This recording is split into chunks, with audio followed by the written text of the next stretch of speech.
Olá! E aí, pessoal do 3D, tudo bem? Estamos de volta, né, Rafael? É nóis. E hoje nós vamos falar de um clássico do cinema, mas é um clássico. Como é que é o nome do filme? Um clássico da Sessão da Tarde. É... Bateu recordes. Passou mais que Lagoa Azul, meu amigo. Vamos falar? Aventureiros do Bairro Proibido.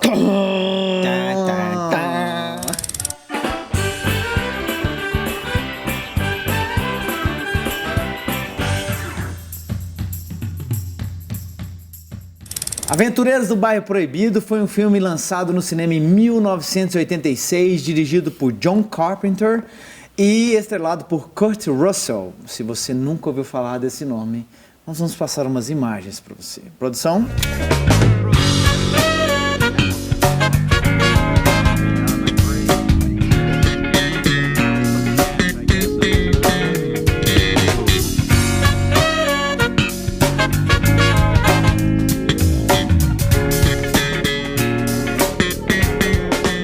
Kurt Russell também foi parceiro do Stallone no Tango and Cash. Tango e Cash, verdade. Aquele filme cheio de testosterona, bombas pra tudo quanto é lado. Aquele filme era só mostrar a cara musculosa e pancadaria. E pancadaria. É o UFC cinematográfico. Pelo amor de Deus. Voltando. História que é boa. Nada. Voltando ao Aventureiros do Bairro Proibido, o Kurt Russell era um parceiraço do John Carpenter. Eles fizeram vários clássicos do cinema, como Enigma de Outro Mundo. Esse é um filme medonho, rapaz, muito legal. Eu assisti quando eu tinha 13 anos. Eu não consegui dormir depois. Verdade. E naquela época, esses filmes de terror e suspense, por causa da limitação dos efeitos especiais... Tinham mais suspense do que terror, mais, né? assim, porque eles não mostravam os monstros. Exato. Esse Enigma do Outro Mundo é um alienígena que é descongelado por acidente. Isso. E ele assimila as pessoas, né? Ele começa a copiar as pessoas. É um negócio...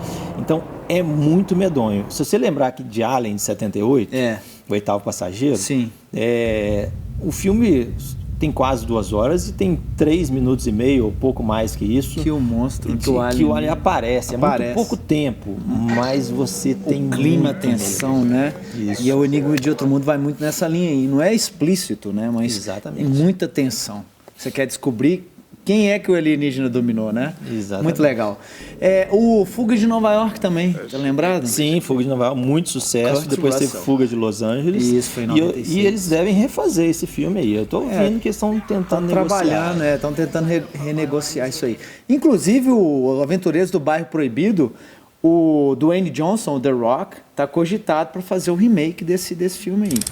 O interessante daquela época é o seguinte, a gente que acompanhou Sessão da Tarde e cinema na década de 80, a gente tem muito filme extremamente divertido e que criou o gênero, né? Eu preciso confessar que eu assisti Aventureiros do Bairro Proibido no cinema. No cinema? Acho que eu tô com... Eu sou mais novo que você. Enfim. Mas o interessante é que é o seguinte, naquela época você tinha uma criatividade muito maior, porque hoje a gente está vivendo muito de remake. A gente está vivendo de remake, parece que a possibilidade de computação gráfica, ao invés de ampliar a capacidade... A criatividade está meio que limitando o pessoal. Então, naquela época, ou era animatronics, o cara fazia o robô que movimentava e às vezes ficava tosco e às vezes ficava genial. Vamos mostrar uma imagem do Schwarzenegger no Terminador? O Terminador... Mostra aí. Olha que horrível.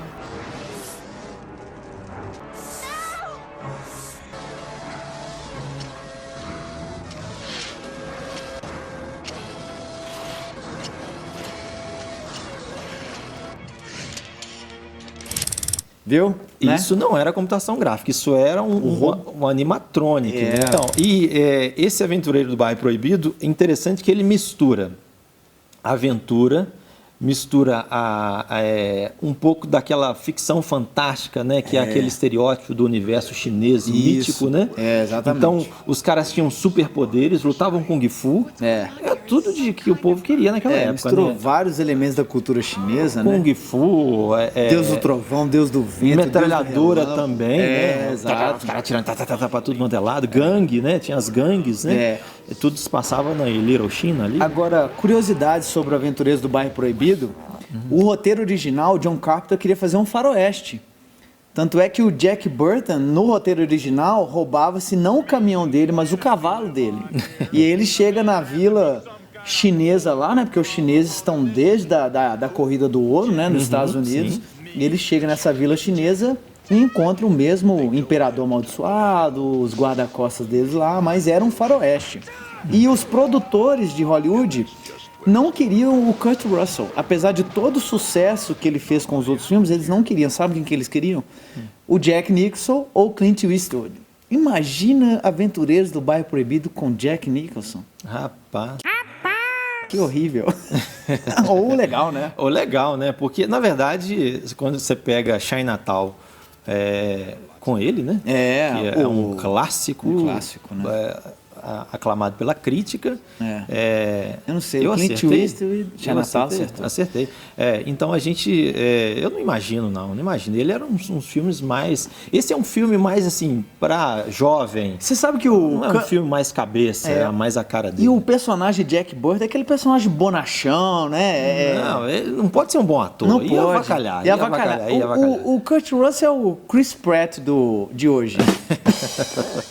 Quer fazer tudo, né? Eles querem colocar ele pra fazer tudo. Quer fazer tudo. Né? Então, mas é legal o filme. Mas o interessante dessa década de 80, vocês vão pegar nessa época Curtindo a Vida Doidado. Curtindo a Vida Doidado. É um clássico também, né? Também é um filme inspirou musical também, né? Eu lembro quando eu vi aquele filme pela primeira vez, que o cara destrói a Ferrari de coleção do pai dele. Era típico aquelas ciladas que a gente... aquelas bobagens que adolescente faz, né? Da época. Claro que eu nunca quebrei a Ferrari do meu pai. Exatamente. Mas é um filme divertidíssimo, né? É um filme musical com a trilha sonora muito interessante. É o sonho de todo adolescente, né? É o que você bolar uma aula e se dar bem, né? E se dar bem e fazer coisas ricas e legais. Né? Exatamente. Que na verdade é uma grande ilusão, né? Uma grande ilusão. Mas o cinema vive de ilusão mesmo. Né? Você não precisa ter uma Ferrari e quebrá-la para ser feliz. Né? Mas a gente está falando de uma época onde a gente tinha uma diversidade muito interessante. Sim. Né? A gente tinha o Curtindo a Vida Doidado, a gente tinha esse tipo... Cita mais um aí. Highlander da mesma época. Highlander da mesma época, eu tinha esquecido desse, né? Então a fantasia e amarrada em histórias fantásticas, né? O Cru é daquela época, um cara que... Não, 83. 83, é um pouco antes, né? Um pouquinho antes. O Cru é de Star Wars, Guerra nas Estrelas. É do mesmo estúdio? Não. Não, eles queriam competir com o Retorno de Jedi, o Cru. Cru é interessante porque é aquela coisa de mistura de fantasia com ficção. E mitologia, né? Também, né? Tem bebendo o Ciclope. O Ciclope. Então a gente na década de 80 você tem filmes que hoje você vai ver muito mullet. O cara raspava o cabelo aqui, meio Chitãozinho Chororó. Pra quem não sabe, isso aí. Meio Chitãozinho Chororó. Bota o retrato do Chitãozinho Chororó que vocês vão entender o que é mullet aí. Você vai ter efeitos especiais realmente que são mais parecidos com defeitos especiais hoje. Mas eram histórias extremamente divertidas. Muito. E com grande público. Agora, a curiosidade é que esse Aventureiros do Bairro Proibido fez muito sucesso na sessão da tarde aqui, mas foi um fracasso de bilheteria. Foi, de crítica e de bilheteria, né? Mas se você quiser conhecer um pouquinho, tem um lançamento em Blu-ray dos Aventureiros do Bairro Proibido. Dá uma checada, foi lançado no Brasil. E essa é a dica de hoje, né, Rafael? Fica a dica. Fica a dica aí, a gente vai ficando por aqui até o próximo 3D. Tchau, tchau. Valeu.